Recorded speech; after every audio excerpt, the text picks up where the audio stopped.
let's get this started. Look, normally this is going to be one of those weeks where it's just absolutely boring. My buddy Brad's got Vandy over Vanderbilt. I got to tell you, I'm not feeling that.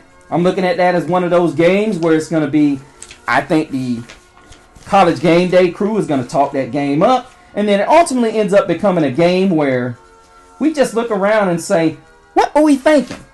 I think ultimately when we look at Alabama, I think Alabama got surprised by Florida State.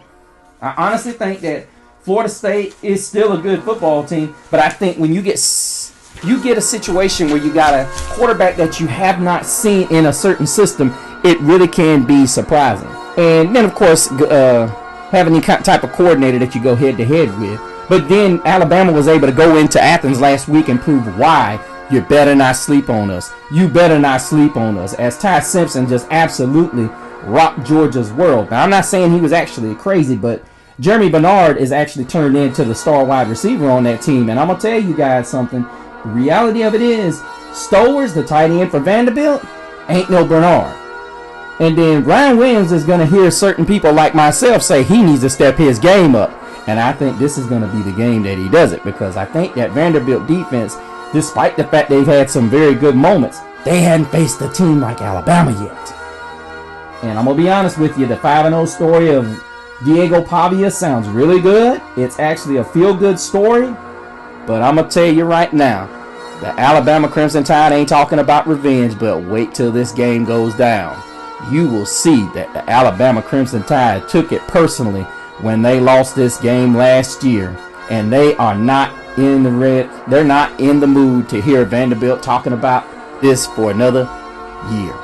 Then let's move on. I didn't get a prediction from Brad, but the other big matchup of this week.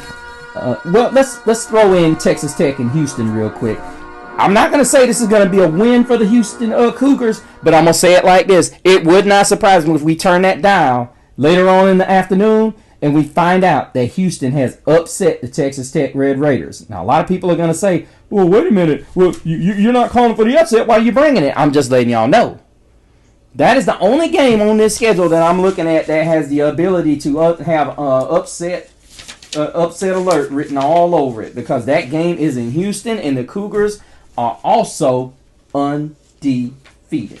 Didn't think your boy did his research, did you? Didn't think your boy did his research. And finally, the game that I'm thinking that a lot of you are also looking forward to it just as myself is going to be the Florida State Seminoles hosting the Miami Hurricanes. Now, I'm going to give an in-depth look at this. This is the reason why I'm doing a short, is because realistically, the Florida State Seminoles are pissed off. The Florida State Seminoles are not going to let Miami just walk in there. And then, for most of you that don't know, and there's a lot of Miami fans out there, Miami ain't played a true road game yet. We saw with Alabama, this ain't a place you want to figure out whether you can go on the road and win. And I'm going to tell you something. If Miami has one thing that they can fall back on is, number one, Ruben Bain is arguably one of the best overall players in college football.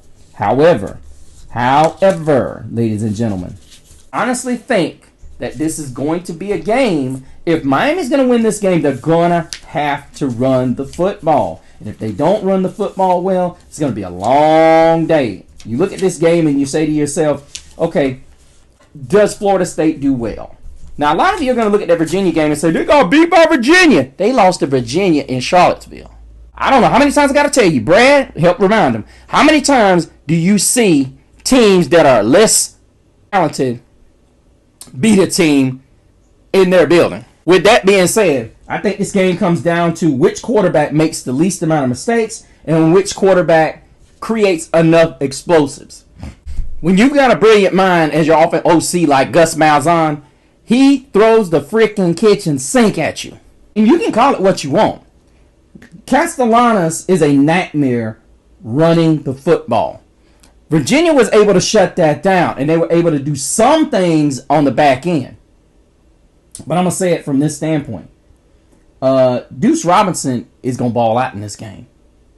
Because I looked at what Miami didn't do against Notre Dame, and I'm going to say, look, If they get him matched up one-on-one, that's not going to happen again. Now, a lot of people are going to say Deuce Robinson dropped the show touchdown against Virginia. Yeah, he did. You don't think this guy's had a whole week to think about it. He has a big game, and I think Castellanos has a big game. I'm calling upset. The upset of the week is going to be that very Virginia team. It's unranked, but they're undefeated. Calling for Virginia to be on upset alert. And Louisville gets the upset. No need to talk about the game, guys. Watch for yourselves. Tune in with me on Gridiron Gab Triple Option for more predictions and more insight into the wonderful world of college football.